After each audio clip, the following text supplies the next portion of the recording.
Hello and welcome to a special FP virtual dialogue looking at how to fund independent media and how that can play a part in safeguarding democracy. I'm Ravi Agrawal, Foreign Policy's Editor-in-Chief, and it's my pleasure to be your host this hour. We have some terrific guests lined up for you, including a person who's run both the BBC and the New York Times. We also have Samantha Power, the former US ambassador to the UN and currently the head of USAID, and many more really smart thinkers and doers in this space. All that's ahead, but first, why are we here? History has shown us that a free, independent media can be a robust pillar of democracy. A free media cultivates a well-informed civil society, one that's resilient against mis and disinformation, and resilient against authoritarianism. A free media can speak truth to power. It promotes different viewpoints, and through that, better outcomes. Sadly, free media is on the decline for a variety of reasons around the world. Changing revenue models, the internet, corruption, autocratic leaders, and many other reasons. And no surprise, democracy too is suffering around the world, including right here in the United States. The question is, what can we do about it? And that's why we're here today. How can we better fund independent media? How do we restore its status as a vital public good? What can be done to amplify the voice of a free press in combating corruption and generating awareness around humanity's urgent challenges? Stay tuned for answers, and a big thanks to the International Fund for Public Interest Media, IFPIM, for helping us make this event possible. Before we start, some quick housekeeping notes. As always with these events, we do want to hear from you. So if you're on Zoom, click on the Q&A button below and submit your questions. Tell us your name, organization, where you're writing from. And if you're joining us on the phone or watching the live stream, you can email us your questions at events@foreignpolicy.com. You can use the hashtag Free Media for Democracy if you're on Twitter. So let's get started.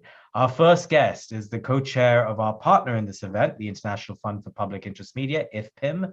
Please welcome Mark Thompson. Mark is the former president and CEO of the New York Times, the former director general of the BBC. He has a long track record as a media pioneer, working to make good journalism profitable. And we can all learn a lot from him. Mark, welcome. Good morning, Ravi. Hi, good to be here.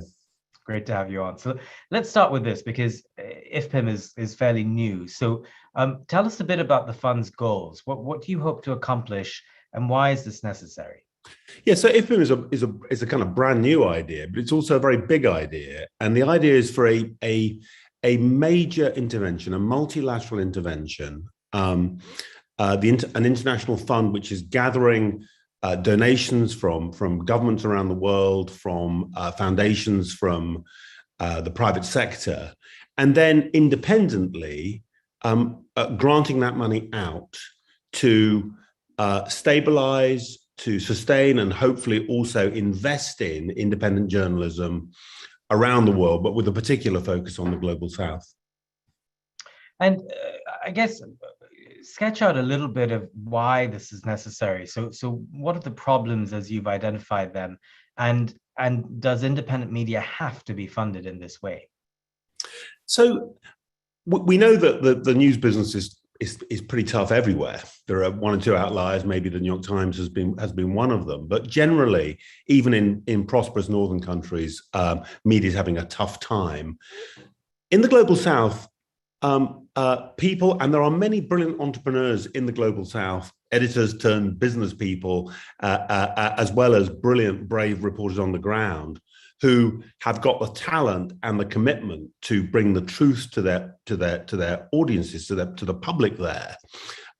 They face even more acute economic pressures. They also face, in most settings, different degrees of persecution, repression, and laws. So there's a kind of vice.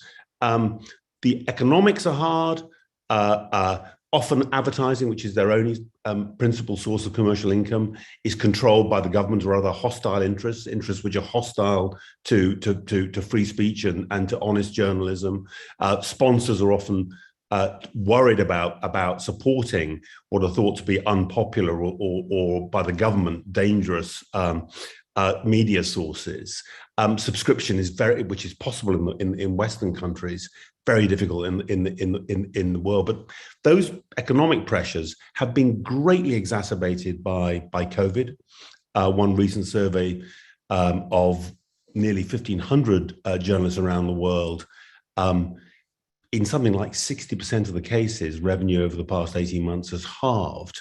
So there's a crisis. Some people have called it the risk of a kind of media extinction event, on top of, I would say, a picture which has been darkening because the economics have become very tough indeed, and darkening also because the climate in continent to continent, country after country, the climate for independent media has been darkening, and autocratic regimes and populists everywhere have been taking, in some ways, some of the rhetoric from Western populists like Donald Trump and applying it locally, and thought, why should we show any remaining restraint? And in Central and Eastern Europe, but across the developing world as well, we're seeing some really dark passages for reporters and editors.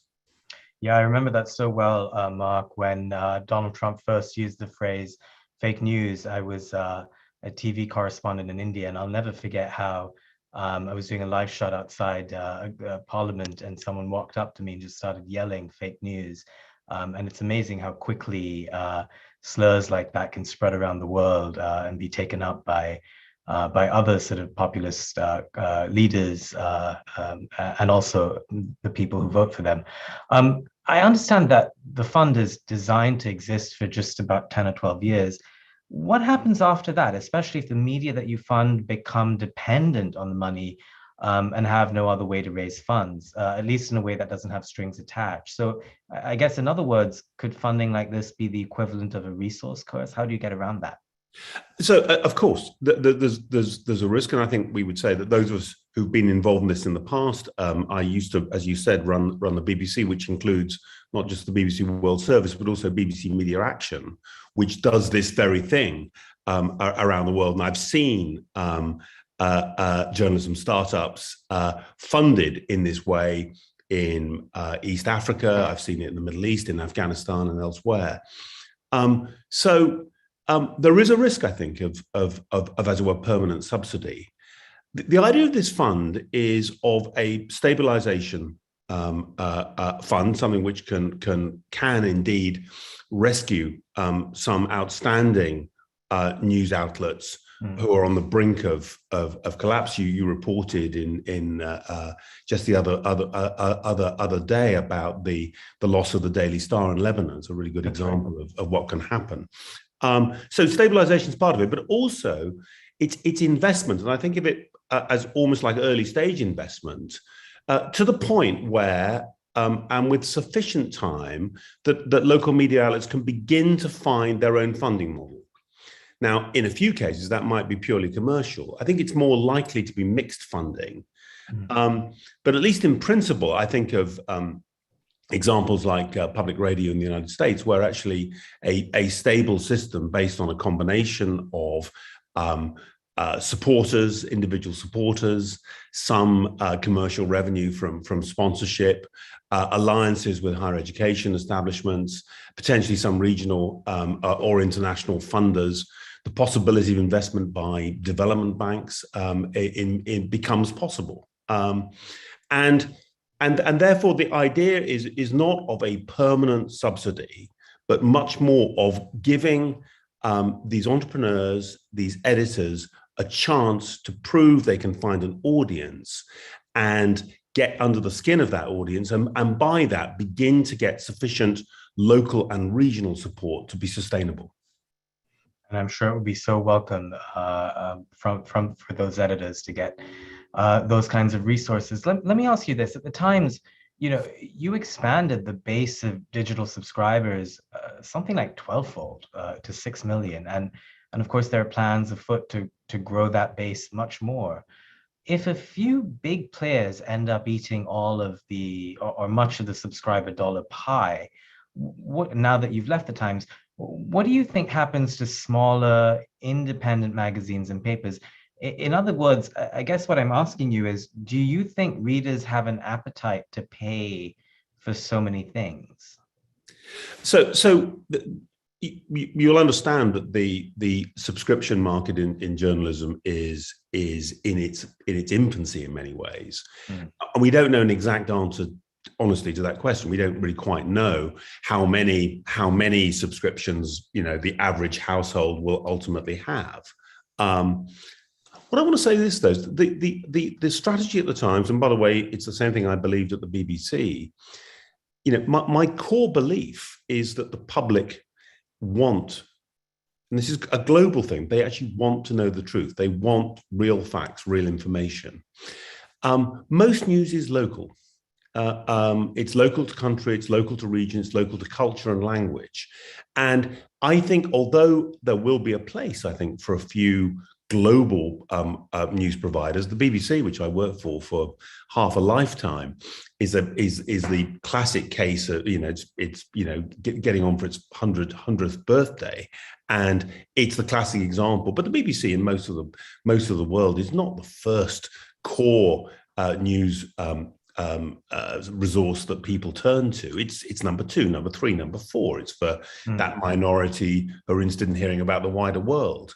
So the opportunity, I think, if you believe, as I do, that people really want great information, the biggest opportunity everywhere is going to be an immediate local one.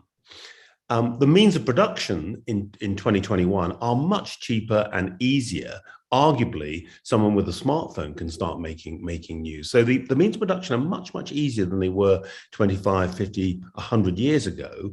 The economics are tough.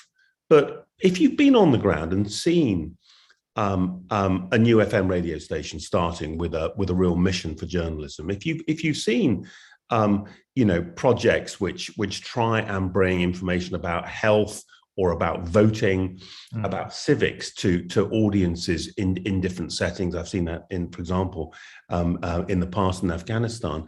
It's very hard to believe that enthusiasm won't find an audience, and in the end, as the world slowly becomes more prosperous, if you can find an audience, I think the lesson of my career is you can usually find a way of, making yourself sustainable, and indeed even potentially making a successful business.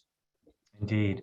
Mark, I know you have to go. I just have one last question for you from one of our viewers, and this is Conrad Schweiger, student at Hampshire College in Amherst.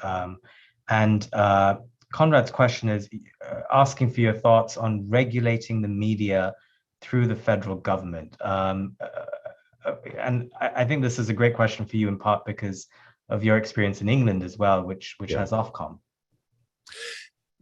So, I mean, I would say as a Brit living in America, I have a lot of time for the First Amendment. And generally, when I hear about governments seeking to regulate media, particularly, and this is true in Europe and the UK at the moment, when they start talking about dealing with content harms through regulation, a red light goes off. And it goes on because in the end, governments have got a conflict of interest. They want to get re-elected. They want broadly the public to think good about what they're doing. And it's very difficult.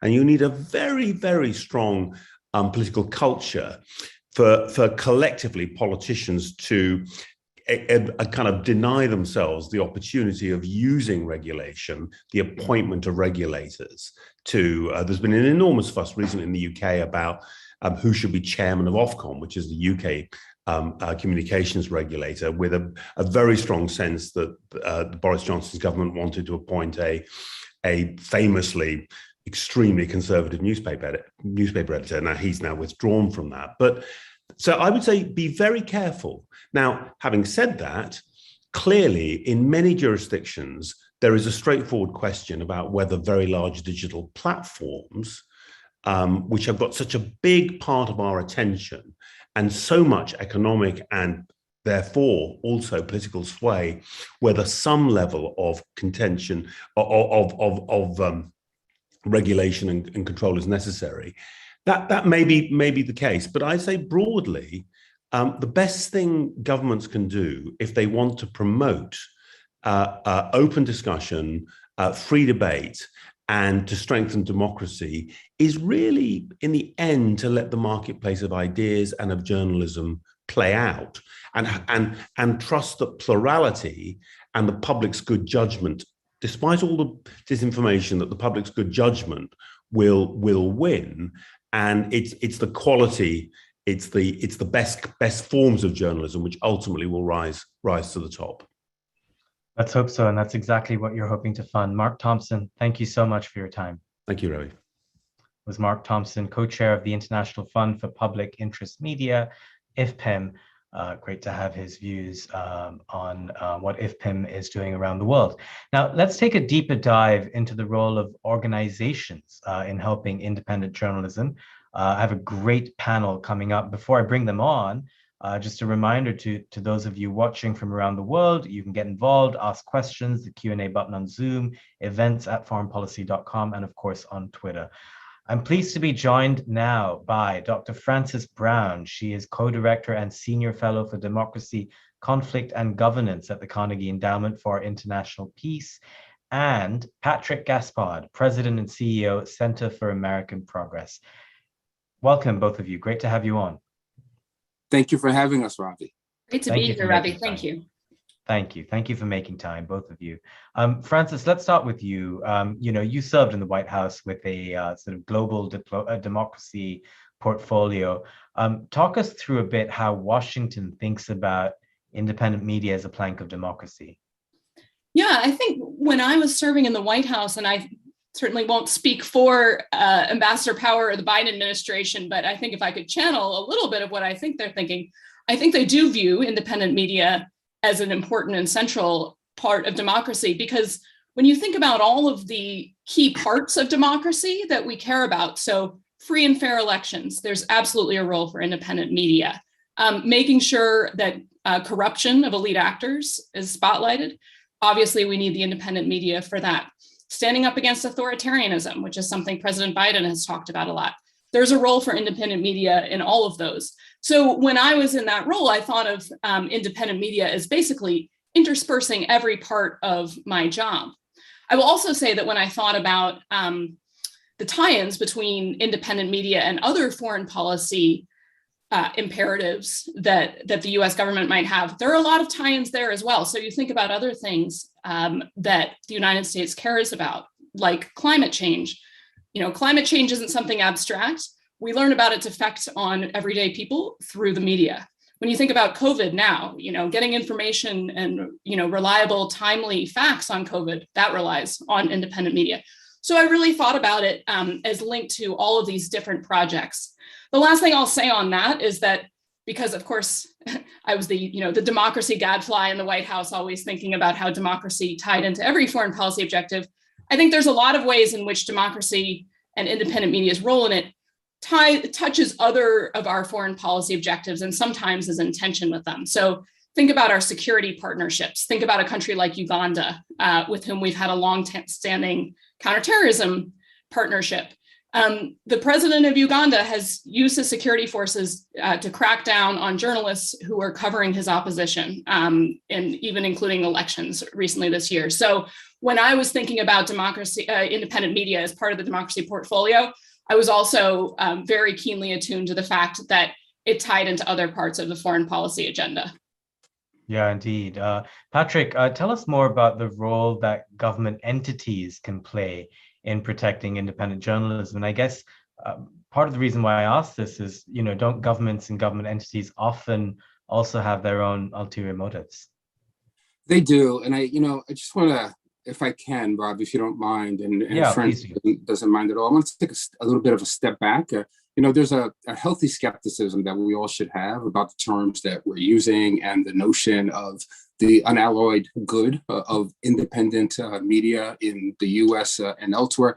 I can tell you that as somebody who, I bemoan the fact that we've lost independent media over the world, particularly in the US, where we have seen a significant degradation of the ecosystem as social media has exploded. But I can tell you, both as somebody who occupies a position of being in the minority as an African-American man in the US, but also somebody who is a former labor activist, I can tell you countless times when the so-called independent local media has lifted up stereotypes, has worked against the interest of workers in favor of corporates that they receive their advertising from. So there are real challenges around this, and we should understand that a free press and public service media are not necessarily the same thing. Now, there are, of course, countless things that governments can do, have done to promote freedom of press, the integrity of media. There are instances where the US has played a helpful role, usually in direct partnership with civil society, and certainly with philanthropies like Omidyar, that's critical in this space, and my former institution, the Open Society Foundation. I think the US State Department in the last several years has done a fairly good job of investing in work that pushes back against censorship. They've invested in training to make reporters safer. We have seen just horrific escalation in violence against journalists. Every time that the US government participates in the condemnation of that violence, every time the US makes a meaningful contribution to the investigation and prosecution of those who attack journalists, irrespective of how many years it may take to get to justice, as we've seen in some recent cases. And every time, every instance that the State Department, in partnership with the EU, works to give journalists the tools they need to protect themselves in conflict zones and repressive societies, every one of those instances is a movement, a drive towards some real progress. All of this has been complicated by the emergence of technology in this space. Ravi, there were a number of things that you cited at the beginning of the session with Mark, where you listed corruption, autocratic leadership, and the tech revolution as some of the barriers to the sustainability of independent media. But we should recognize that all of those features are not new in our democracies, not new in the world, in the global north, or in the global south.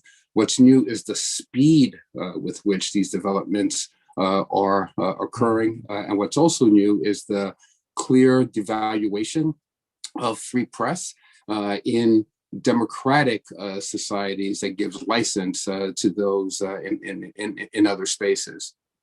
Yeah, and that has a ripple effect. You've made some great points, but Patrick, if I can just push you on one thing, given your experience as an ambassador, also at Open Society, is there danger when you have Western organizations or Western diplomats that try to sort of set up these bulwarks around a free press or democracy in the global South? Do you often then get the response, well, you need to get your own house in order too? I mean, look at January 6th, look at the polarization in US media. What do you say to that? How do you respond to that kind of pushback? I think that pushback is spot on. I think it's right. I think it is a kind of appropriate interrogation of the circumstances we find ourselves in the US and elsewhere in the West. And you're absolutely right, Ravi, that attention must be paid if there is a sense of interventions that are imposed on a society, on a culture, on a body politic that really interferes inappropriately with the governance of public space and free ideas in any sovereign state. I will say that as the former president of Open Society, it was an honor and a privilege not to impose a point of view on what independent media should look like in societies, but to instead partner with brave, courageous reporters, publishers in spaces like Venezuela, Haiti, in India, in South Africa, where there was a local view, a local will, but insufficient resources to face down the oligarchs that had really centered control of media.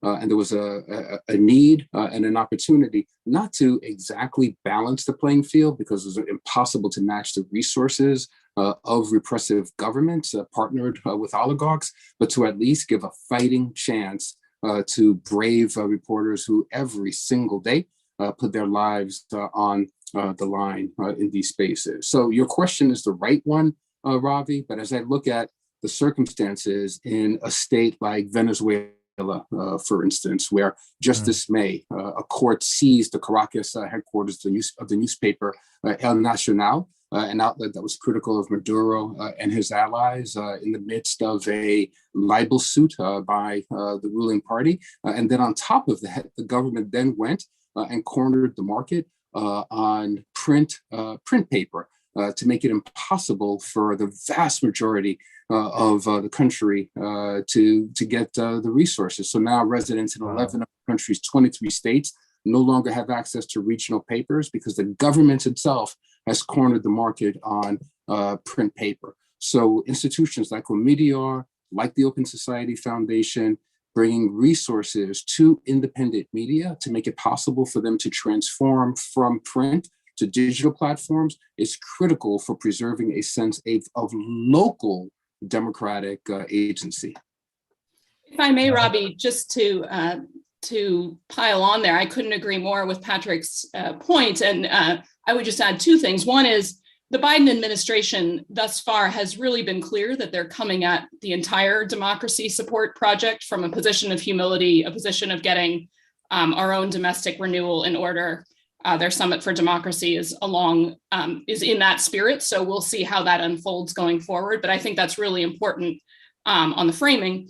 The other thing I'll note, and to Patrick's point on local partners, is that to my mind, some of the most remarkable successes in very challenging places have been this combination of some donor support, technical assistance, resources, particularly in early phases, but then have really taken hold as a dynamic local media market. So I think of Afghanistan, where the independent media was a real success story of the past 20 years. And we'll see what happens going forward. It's not looking good, but I think it's not at all the case that we can say it was just a Western imposition. There was a genuine Afghan vibrancy in the media sector and a lot of creativity that sprang up there. Absolutely. I couldn't agree more. I want to come back to the Democracy Summit for both of you. And I really appreciate what Patrick said about acknowledging flaws. And I think that's something that will resonate for countries around the world, that when you present something like democracy to the world, especially in the global South, that you accept that it has problems. And the key lies in the fact that democracy itself is dynamic. It evolves, it changes, it adapts, it reforms. And that's something that's important to highlight. But let's put a pin in the Democracy Summit and come back to that. I want to bring in a couple of questions because we're getting some really great ones from our viewers around the world. And I'll take two at once because they're linked on the question of funding. Khalil Ahmad from Pakistan asks, and Francis, this is coming to you, but Patrick, feel free to weigh in as well.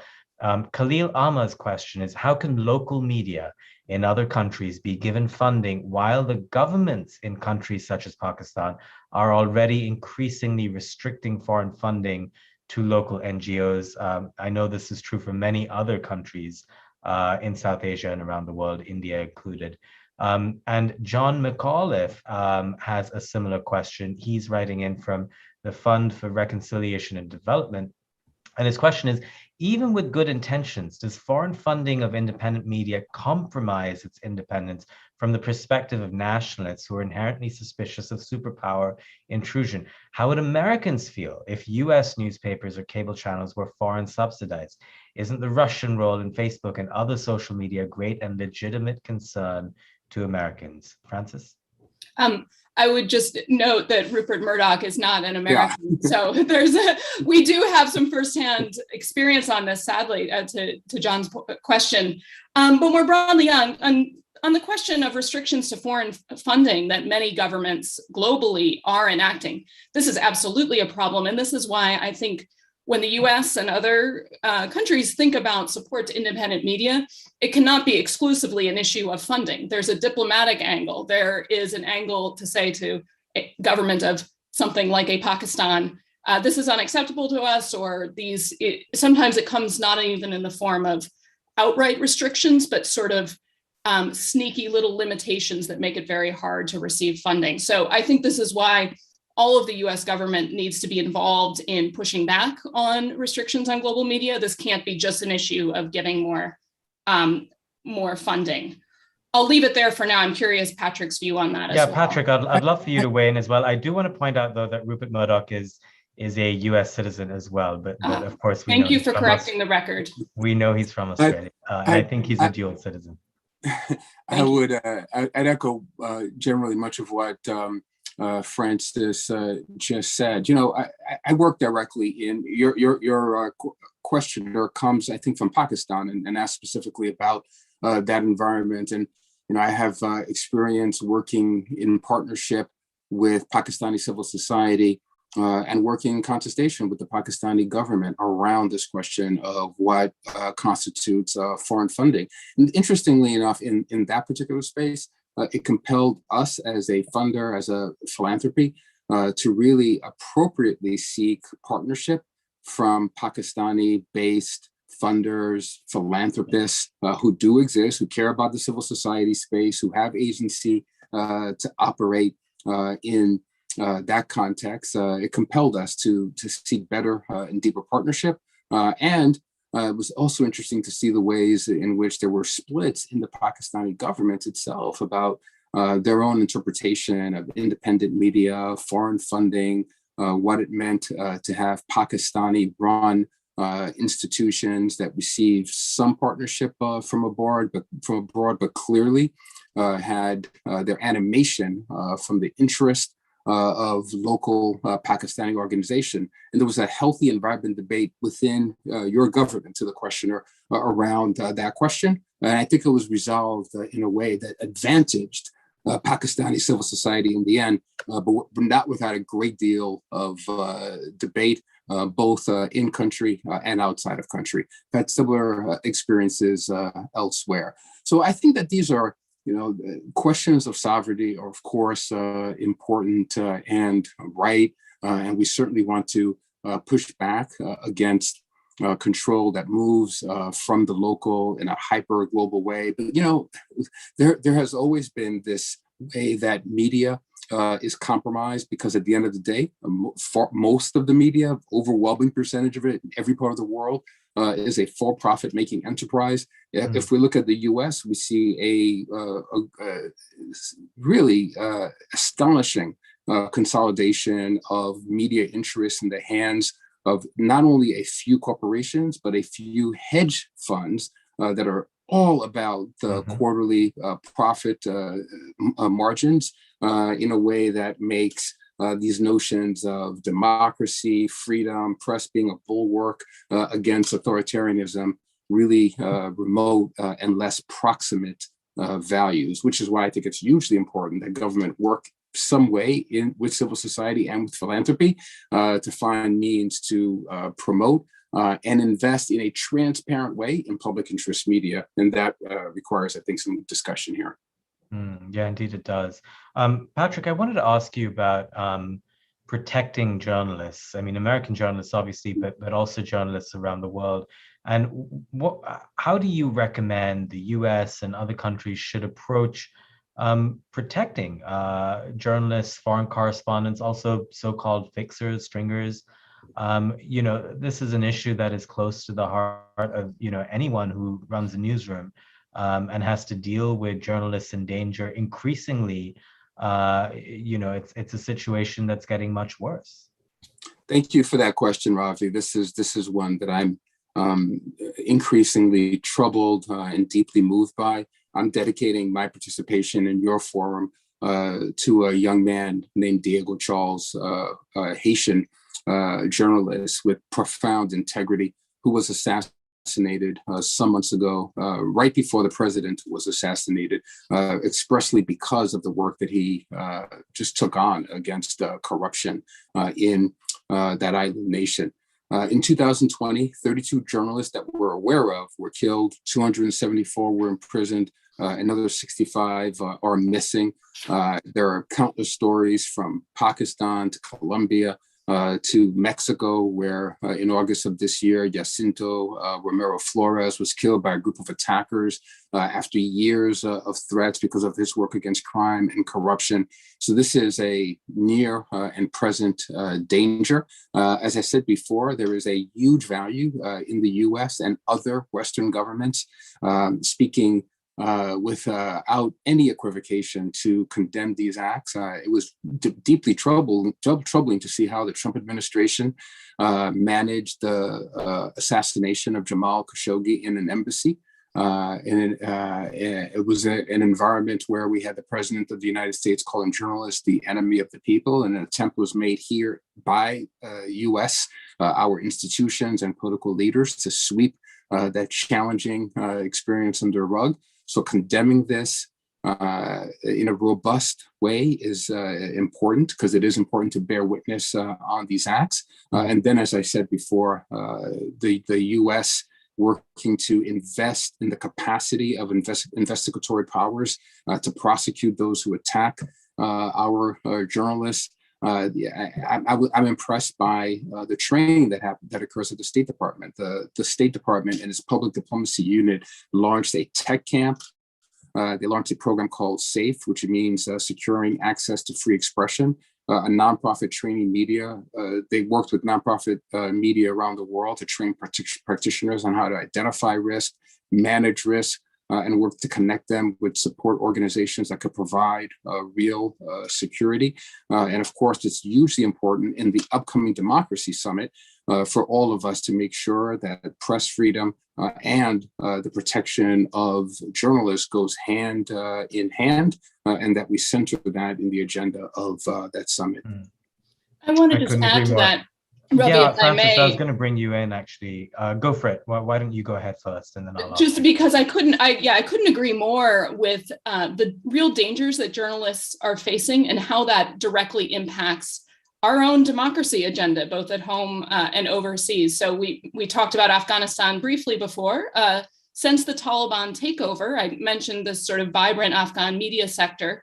Since the Taliban takeover, Afghan journalists are in hiding or they're running for their lives. Many have left the country. The Taliban has rounded up many of them when they were trying to cover protests against the Taliban's own governing. Some have been violently assaulted.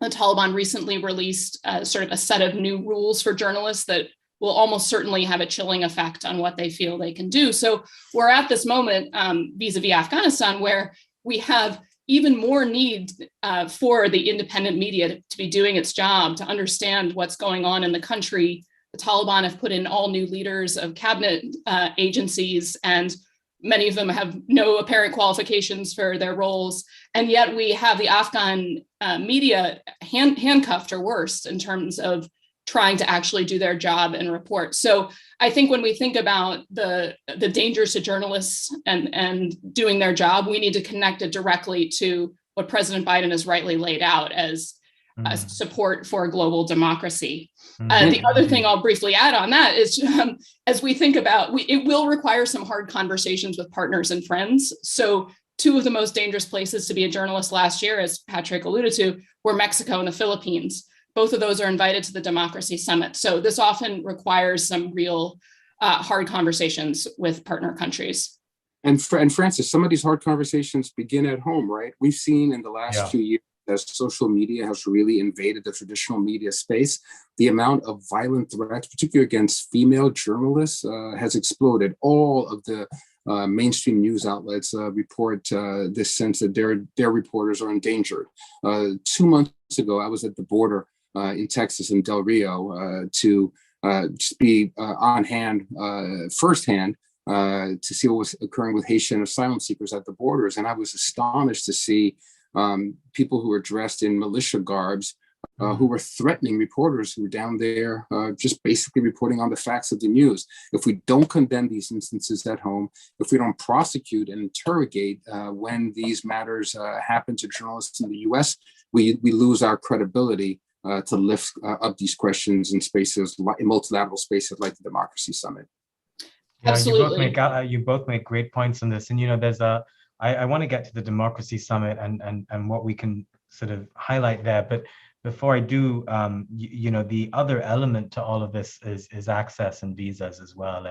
And as someone who runs a newsroom and has been a journalist for 15 years, it's just getting harder and harder to send people places, which then makes the diversity of what you get in a balanced media diet of local, national and international journalists, that mix is beginning to change, and the pandemic made all of that much worse.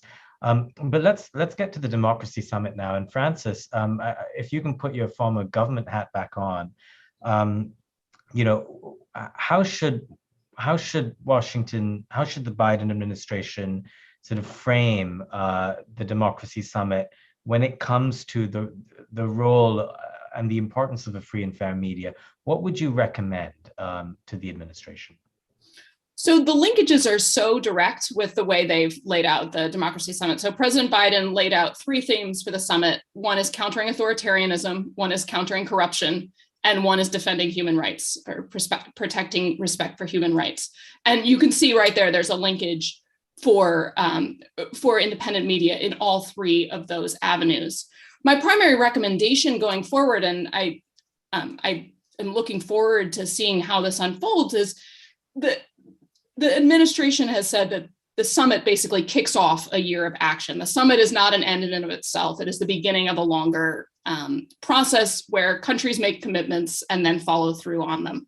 So my real emphasis here, my recommendation would be make sure you follow through, make sure that actual monitoring of the commitments is clear and robust and as simple as possible, and make sure that civil society has a clear way to fulfill those commitments. I think this will be important for independent media related commitments and initiatives. I think it'll be important more broadly. I think this will come as no surprise to Patrick or probably many of our viewers, but we do have a long history in the US and other countries of holding big summits and then falling short on follow through. So I think that what will really be important is to make the year of action active. And Patrick, can I add one point to that? I think Francis is of course completely right here, but there's another glaring opportunity that exists to really illustrate the importance of an independent media globally, which is of course the pandemic that we're sitting in right now. Let's look at some of the good news on how news has been consumed. The New York Times reported a 45% increase in digital news subscribers during the pandemic. In Argentina, La Nación, its main paper, saw a 35% increase in digital subscriptions last year. There are similar stories around the world. And then we've seen instances where governments directly provided some measure of relief and support to help independent media overcome the challenges of the economic strains in this moment, from Canada to Singapore's new fund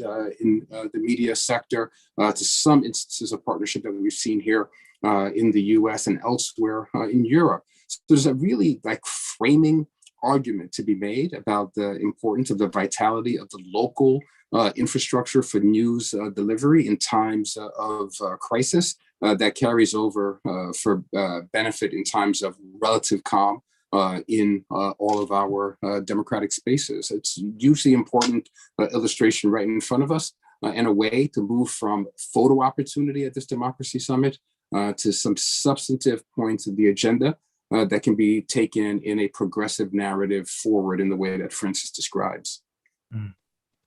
We're almost out of time. Francis, let me ask you this. You've worked at USAID, and we're here in part to discuss IFPIM and the role that more funding can play in protecting a free and fair and independent media around the world. Why do we need a new global fund? So I could see a lot of arguments for a global fund as being part of the solution. One is that in many countries where we and other countries operate, other donors operate, there is a lot of overlap in terms of several countries funding the same partner. So a more strategic and coherent approach, I think, would be useful. I can also see ways in which a new fund might be a catalyst to bring new donors to the table, either new countries who haven't been active in independent media support before, or other private industry donors. We haven't talked a lot about them, but I would think they have an important role to play and probably some money to bring to the table. I can also see ways in which, going back to a question that was asked earlier, a global fund that is run by an independent board is seen to be more fair or sort of less tied to any one donor country's agenda. So I can see that all as being good. I will say, also wearing my former implementation hat, I can imagine a lot of questions that'll have to be worked out, and I'm sure Mark's team is grappling with them right now on how to make this actually agile, to not make it a fund that is, it's too big to actually seize moments effectively. I imagine there's questions on how does it incorporate learning, strategic learning going forward. I would also have some questions on how big is the tent of potential donors? Are we going to allow an Azerbaijan to contribute to the fund and reputation cleanse that way? What else might the fund do? We've talked a lot about the need for legal defense and advocacy. Is that part of the fund's charter or not? So these are all really real implementation questions, and I'm looking forward to how it all unfolds. You and all of us. Well, that's a good note to end on. Dr. Frances Brown, Patrick Gaspard, thank you both very much. Thank you so much. A real pleasure to have you both on. I learned a lot. And both Frances and Patrick, of course, have worn so many hats that they come at this issue with several perspectives all rolled into one. Great to have them on. A reminder, if you're watching us from anywhere around the world, get involved. We've already taken some really smart questions from our viewers and our subscribers, and I'd be happy to take some more and put them to our next guest. It's the Q&A button on Zoom at the bottom of your screen, or events@foreignpolicy.com if you're on email. We have one last speaker this hour, and there's really no one better place to take us on a deeper dive into the role the US can play in safeguarding free speech. Samantha Power was once a war correspondent. She won a Pulitzer Prize in 2003 for her book, A Problem from Hell, a study of America's response to genocide. She served in the National Security Council and as UN ambassador under President Obama. In April this year, she took on a new role as the head of USAID. I'm pleased to welcome Ambassador Power. Great to have you with us. Great to be here. Terrific. Well, Ambassador Power, let me just start with this. What is America's role when it comes to strengthening free speech around the world? Well, I think there's a policy dimension to it and a programmatic dimension, and I'm privileged at USAID to be able to play some small role with the tremendous talent and technical expertise that is amassed at this agency in both of those domains. So from a policy standpoint, it entails standing up for the independence of media, even media whose stories we don't like. And so, of course, using the platforms that we have as government officials, understanding the role, the checks and balances that the media perform and how essential they are to the strength of our democracy, the viability of our democracy even. And that is incredibly important, and even important in an age of misinformation, where we also, of course, want to make sure that media is not being used to cause harm and loss of life, as it has been used, especially social media in the Hobbesian world there, to incite violence and to spread disinformation that has cost lives, for example, in the COVID pandemic, and also even on issues like climate change, where there is so much disinformation, and the health impacts of climate change, I think, can't be overstated. So getting this balance right in our own society has proven excruciating, and I don't think we're optimizing just yet. It's safe to say that's not my area of jurisdiction or expertise. But then internationally, we have the chance, of course, to stand up for the free speech of civil society, of independent media, of citizens, of opposition politicians. And then on the programmatic side, and here in coming to USA just 6 months ago, we've been spending a lot of time in advance of the Democracy Summit, which you've spoken about, thinking about what programmatic adjustments do we need to make, given the role of misinformation, given the financial viability challenges that independent media are facing, not just, again, where we all grew up, maybe here in the United States, but all around the world. Those same questions of how you make independent media sustainable? How, in a world of free information, are there, models whereby journalists can get paid, which they certainly need to do. But more than that, when we see oligarchs and repressive governments using lawsuits now, as well as intimidation and harassment to try to put journalists out of business, how do we step in and preserve those public goods globally? And so that's why one of the things that I announced about a month ago is a new defamation fund, a fund that would allow potentially journalists to be insured so that they don't have to worry about intimidation, harassment, violence, as well as being sued as a form of intimidation and harassment, and as a way of, again, defeating their efforts to ensure accountability. So we're looking at what are the threats and how do we adjust to meet what amount to pretty fundamentally different threats to independent media and free speech than we would have seen, let's say, of course, in the wake of the Cold War, when a lot of the ideas for how we support civil society and independent media, first were put into practice. And we've adjusted over the years. I think all donors and foundations have adjusted to some extent. But I'm not sure that if we started from scratch right now in this moment with these threats and challenges, that we'd be exactly where we are. So we're trying to take that fresh look. Right.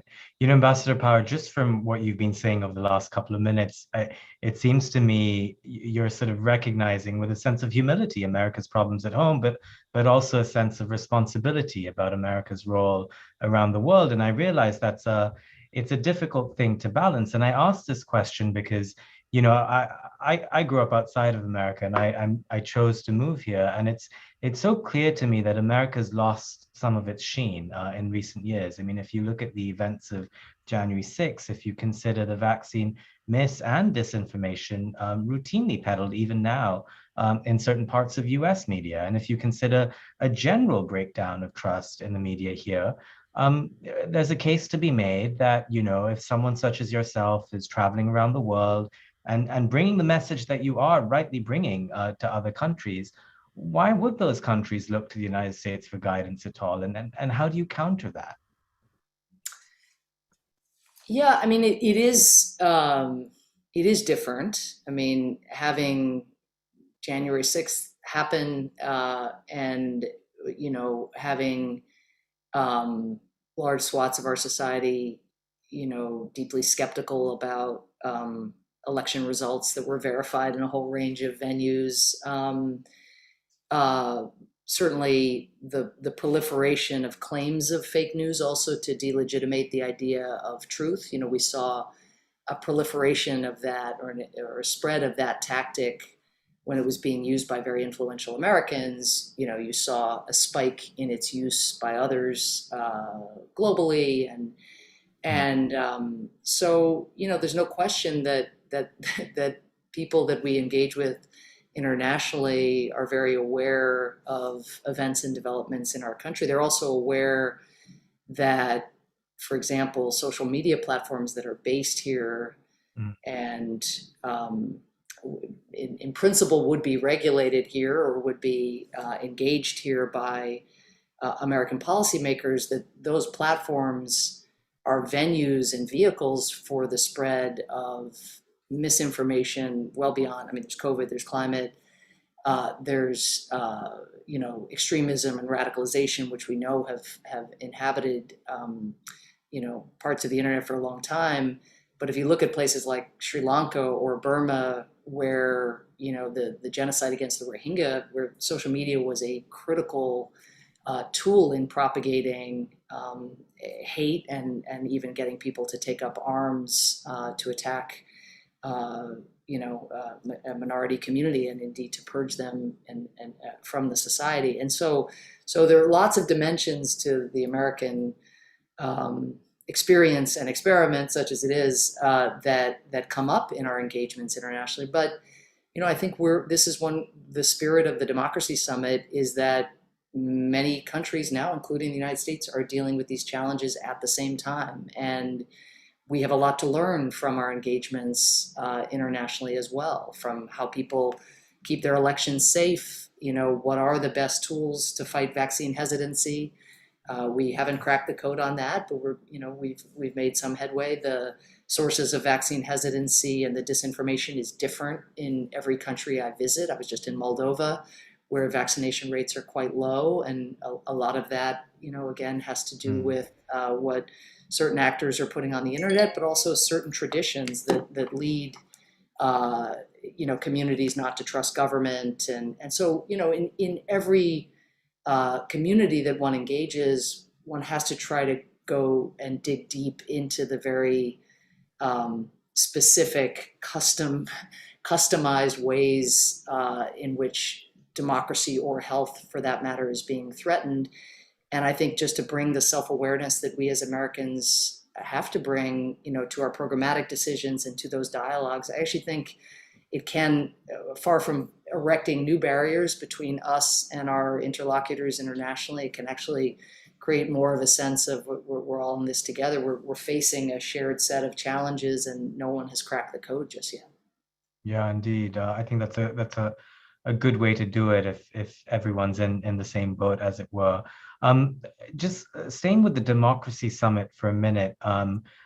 We've discussed a little bit of this before you came on, but we didn't get into specifics about the sort of the media kind of agenda and specific ways in which countries can try to get together to sort of create better outcomes, a better climate for a free and fair media around the world.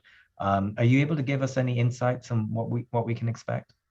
Well, I won't get ahead of President Biden or very specific initiatives that may come out of the summit, but just to say that part of what the summit is meant to achieve is to kick off processes with countries that may be shakier than is ideal on some of these principles. So there's scrutiny, of course, about who's coming to the Democracy Summit, and that's appropriate. But the goal is that countries will make commitments, including as it relates to protecting and respecting the rights of independent media, and that we, the United States, and other countries who are like-minded, will work with those countries that have made commitments, and including ourselves, to see through, follow through then in the months ahead. And sometimes that might entail USAID funding in support of something that has been created in a particular country. Sometimes it, again, may just require pressing for there to be follow through. It's not, the implementation we know is not going to be perfect. We've all been to enough summits to know that pledging conferences, whether of funding or of real world actions like those envisaged in the wake of the Democracy Summit, are often made, not with the full mindset of thinking through the follow through or even intending to, but that's our job, and that's civil society's job. It gives civil society and independent media in these countries a hook to hold those governments accountable. I will say, just, I've touched on this, that I think what we know we need to do, whether at the summit or beyond, is we do need to increase support for public interest media. We do need to work, and this is something USAID is already doing, we work with independent media and local media around the world, trying to enhance their financial viability. And here I just caught the tail end of what Patrick was saying. But, again, we come to questions of financial viability for media with humility also, given the struggles that so many of the publications in the areas where many of us grew up, the struggles those publications have faced. But just to give an example, USAID in the Balkans has in recent years helped 10 media partners in 5 countries increase their aggregate audience reach by 65%, increasing their organizational capacities by about 15%, increasing advertising revenue by 1,000%. So you can't just think about content and even the regulatory environment, which we push on and can either through providing technical assistance or through policy engagement. You have to think about all of that and making sure that there's a space for the media to do their business.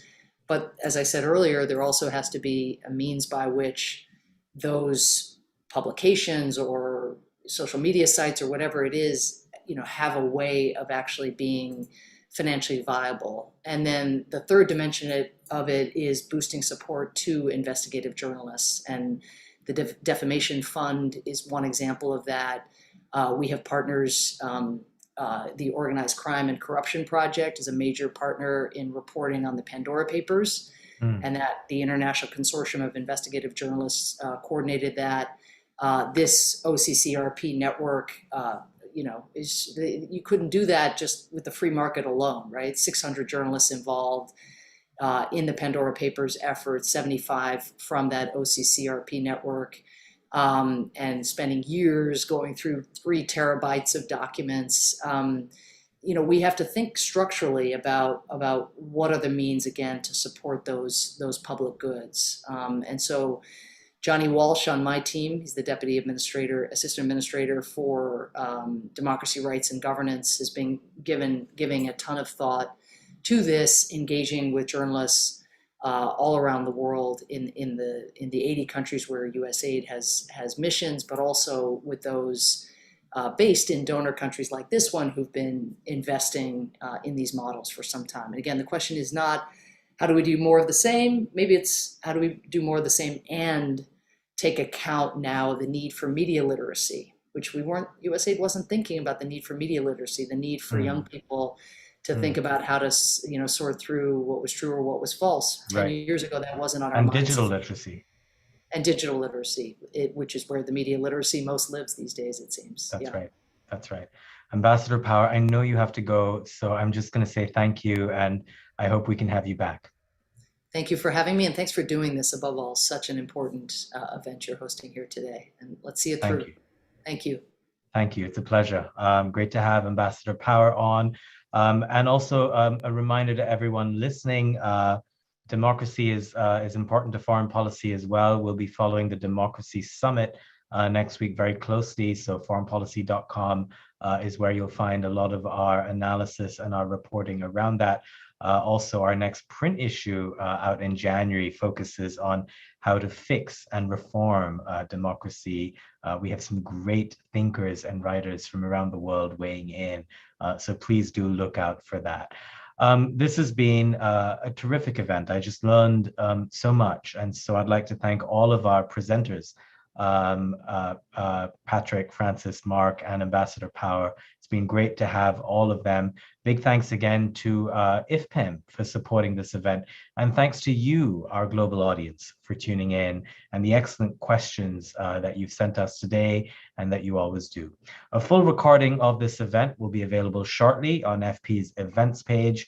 And just a reminder that there's much more to come from FP in the coming weeks. Tomorrow, December 1st, begins our 2-day Food Plus Summit. FP's annual Food Plus Summit returns with a Power Pack program this time, exploring challenges and solutions at the intersection of climate change and global food security. Then on December 8th, Great Power Plays in the South Caucasus takes a look at the latest developments in the South Caucasus, the security risks of losing ground, and how US policies can best support effective strategic and economic engagement with the region. Register for these and other upcoming events, foreignpolicy.com/events. And of course, you can watch all of our older events on there as well. I'm Ravi Agrawal, FP's editor-in-chief. It's been a pleasure being your host this hour. Take care and see you soon.